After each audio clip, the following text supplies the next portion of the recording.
शिक्षा मंत्री रोहित ठाकुर ने आज शिमला में मीडिया से अनौपचारिक बातचीत करते हुए विभिन्न मुद्दों पर चर्चा की, जिसमें किसानों और बागवानों के हित में लिए फैसलों और लंबे समय से लंबित पड़े जेओए आईटी अभ्यर्थियों के परीक्षा परिणाम पर अपनी प्रतिक्रिया जाहिर की। रोहित ठाकुर ने कहा कि पिछले वर्ष की आपदा प्रदेश के लिए बड़ी चुनौती थी, लेकिन सरकार ने वचनबद्धता के आधार पर विभिन्न जिलों में हुए नुकसान का आंकलन कर लोगों को हर संभव सहायता प्रदान की। रोहित ठाकुर ने कहा कि प्रदेश सरकार ने मात्र 1 साल में किसानों और बागवानों के हित में महत्वपूर्ण निर्णय लिए हैं। वहीं जेओआईटी पर रोहित ठाकुर ने कहा कि अभ्यर्थियों के परीक्षा परिणाम का मामला जयराम सरकार में भी लंबित रहा, लेकिन सरकार में मुख्यमंत्री की अध्यक्षता में कमेटी का गठन किया गया है और कमेटी ने रिजल्ट को घोषित करने के पक्ष में कार्य शुरू कर दिया है और जल्द ही परिणाम घोषित करने का प्रयास किया जा रहा है। जहाँ पर एक तरह से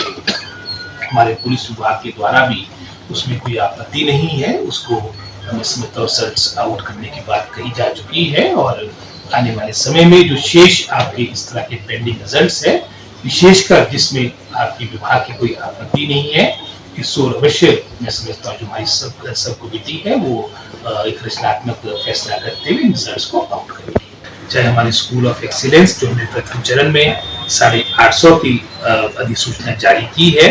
क्लस्टर स्कूल्स की बात हो और साथ ही साथ जैसे मर्जर स्कूल की बात हो, आपको याद होगा पिछले वर्ष भी लगभग 700 के आसपास जहां पर आपकी जीरो एनरोलमेंट थी, हमने वो स्कूल्स आपके डिनोटिफाई किए और उसके अलावा जहां पर संख्या 2 या 2 से कम एनरोलमेंट थी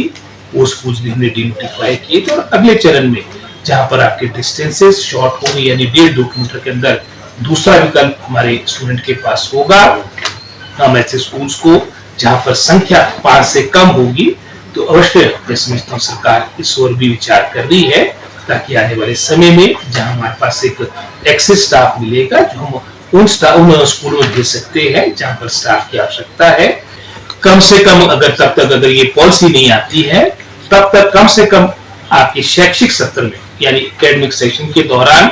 कोई भी ट्रांसफर ना हो। चलो बाकी डिपार्टमेंट्स की बात नहीं करूंगा, लेकिन शिक्षा हमारे आने वाली पीढ़ी के भविष्य से जुड़ा हुआ हमारा विभाग है, इसमें हर तरह से हर बात को मैं समझता हूँ हर बात को देखते हुए हमारे को फैसला लेना पड़ेगा